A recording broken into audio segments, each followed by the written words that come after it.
Hello, I'm Laura Ziskin. I'm one of the founders of Stand Up to Cancer.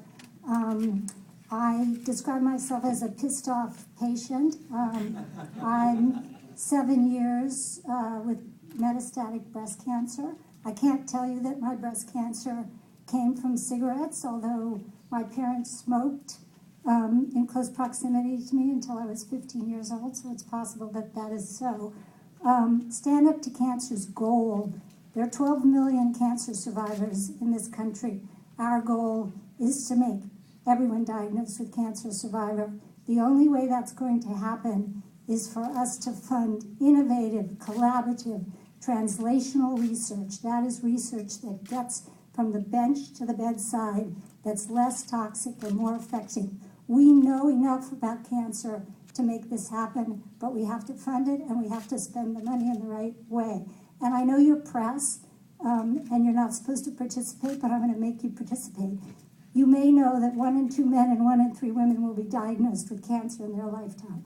That 1,500 Americans die every single day from cancer. I think you should put that in your newspapers.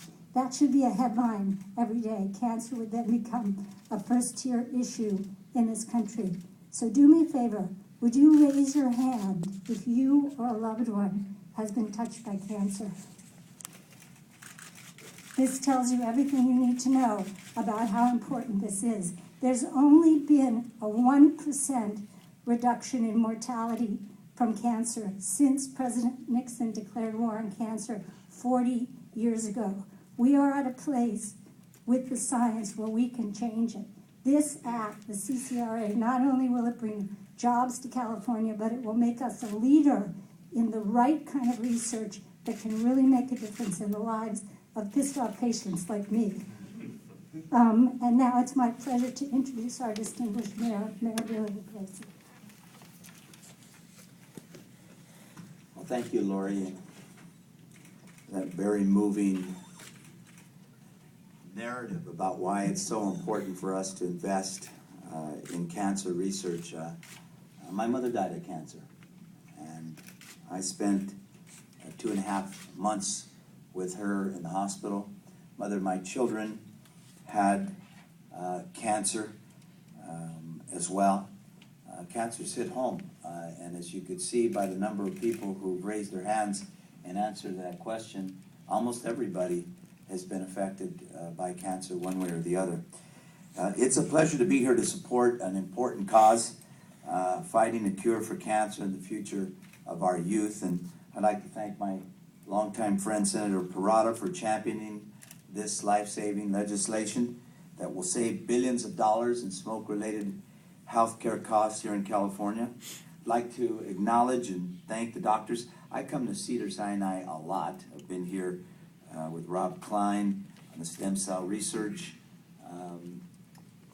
proposition, and been here when Cedars was awarded research grants.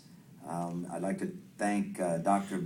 Boadai, David Veneziano, and of course Laura Ziskin, who we just heard from, for devoting their lives to fighting cancer and saving lives. And later this week, I'll be announcing the outdoor smoke-free policy, which will be effective March 8th for the city of Los Angeles. We've been a leader in this area for a long time, and we want to continue to be a leader in that regard. And I think we're all here today to stand up and say enough is enough, to say we need to enact change at the state level. You know, that statistic, Lori, that you shared just a moment ago, 1968, I guess, was the year that he made that declaration, or somewhere. Yeah, it's 40 years this year. So it was 1971. It was a great year. Yeah, it was. You were born that year, and I graduated from high school that year, by the way. But think about it, a 1% change since then. I mean, how many times have we declared, as President Kennedy did, that we would win the race to the moon, and did it? And it's time that we put our actions with our declarations. And we need to lead the country in finding an innovative yet practical approach to fighting this disease. It's a disease that has hit home, as you saw, to every one of us.